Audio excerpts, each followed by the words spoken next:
angels of the watch, I stand before you in the name of the one who was cast out from heaven, but is alive in me. The power of evil is no longer in the hands of a child.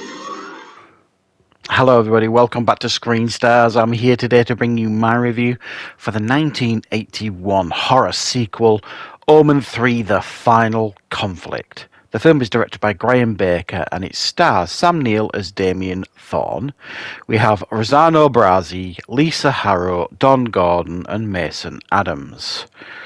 Okay, this is the third of the Omen trilogy films. This came out in 1981, although I do believe it was filmed in 1979 and not released until 1981. I think I'm right on that. And this time we've got Damien as a full-grown adult. He's a 32-year-old male. He has taken over his father's empire, Thorne Industries, and he's got political aspirations. He wants to eventually end up in the White House, and he makes sure that he gets assigned to the position of the UK ambassador, the same position that his dad had, or his adopted dad. And the reason for that is his power is rising. However, it has been foretold that there is also the second coming of Christ to be born. And it has been predicted that this birth is going to take place in the UK. So he needs to be there with his followers in order to try and stop the second coming being born so he can be all-powerful. Right. What are my thoughts on The Final Conflict? Again, this is a film I do have fond memories of from when I was a child. As I've explained in my other Omen reviews, this was a trilogy that I kind of grew up on. And I remember having a fondness for all the films to a certain degree. They all kind of had an impact on me, and they all kind of naturally felt like they succeeded each other, certainly as a youngster watching them anyway, probably younger than I should have been watching them. And this is no different. I think this fits nicely into the other films. I think this is probably undeniably the least satisfying of the three, but with the best performance from a Damien, obviously. I mean, that sounds silly saying it. Of course it does. We've got Sam Neill playing Damien, and he does wonderfully well in this part, in one of his earliest on-screen roles. Sam Neill is brilliant as Damien. He's charming. He's attractive. He's manipulative, and he also, at the moments when he needs to be, is very, very sinister and evil. And he plays that absolutely brilliantly, Sam Neill. He does a really, really fantastic job. And he's easily the best thing in this film. Now, it's almost like as well, the film kind of doesn't know almost how to finish the trilogy, because the ending here, you almost feel a bit cheated.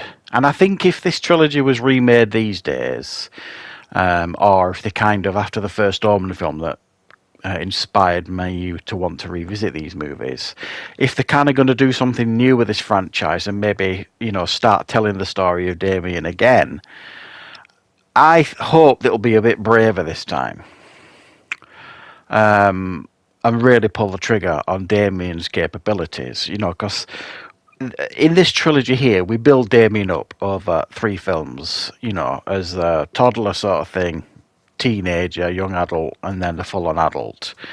I don't necessarily feel we ever really got to see his true power, his true potential, and the way he kind of gets finished off in this film. It feels a little bit cheap, and it feels a little bit rushed, and it's almost like, is that your ending, really? Is that what we're getting? And I would hope to see, like I say, full-on Armageddon would be nice, sort of thing. A real battle, a real full-on battle between good and evil, sort of thing. And the way they really go for it. And I think this is where this trilogy of films failed in that sense. We never really got to see the full potential of Damien. For the first time as well, you could argue that in the first two films, Damien always had like his protectors around him to kind of do his deeds for him, for the most part. And in this one, you kind of see, well, he doesn't really need anyone to protect him now, even though he's got lots of followers and, you know, evildoers that will kind of do this and that for him. And he's got lots of people, you know, to do his bidding. He can kind of, you know, do his own killing sort of thing.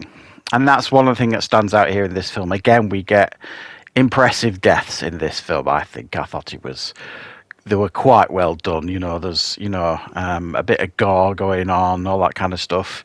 And again, in keeping with, you know, the Final Destination kills that obviously this franchise inspired, the Final Destination films. I think that's fairly obvious when you watch these movies.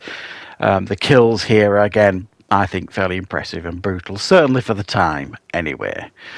And it doesn't hold back as well in regards to its brutality. I mean, you've got Damien perfectly willing to get his followers to kill every child that is born at a certain point, because he's trying to hunt down who is actually the second coming, who is Christ, sort of thing, which baby, and he wants to kill this baby before it grows up and becomes a real challenge for him. So he's quite prepared to kill all these newborns that were born on a certain date and send his followers out to do it. And that's, you know, that's pretty interesting for a film, for a route to go down for a film. And it doesn't hold back in that sense, and it's quite an interesting storyline as well. And he even makes one of his own like followers kind of do one of the kills. He's like number 2 guy who has a baby that were born on that date. You know, he's basically saying, kill your child, do it for me. So yeah, there is definitely things here to enjoy. Sam Neill's performance is really, really good. There's some impressive deaths here and there. But I think it just tails off, if you like, the second half of the film. It doesn't really deliver on the potential of Damien and where it really could have gone with this story, and it kind of just fizzles out a little bit by the end, I felt. But overall, it's an enjoyable watch, and it's a decent end to the trilogy of films. And if you haven't checked out the original Omen movies, you definitely need to. But I would probably recommend checking out the first Omen first in the cinema, because that is a really, really good prequel to these movies, and it will set up the Omen films just nice for you. So thanks for checking out these Omen reviews. I hope you've enjoyed them. I will be back, of course, with plenty more reviews and content on the channel very, very soon.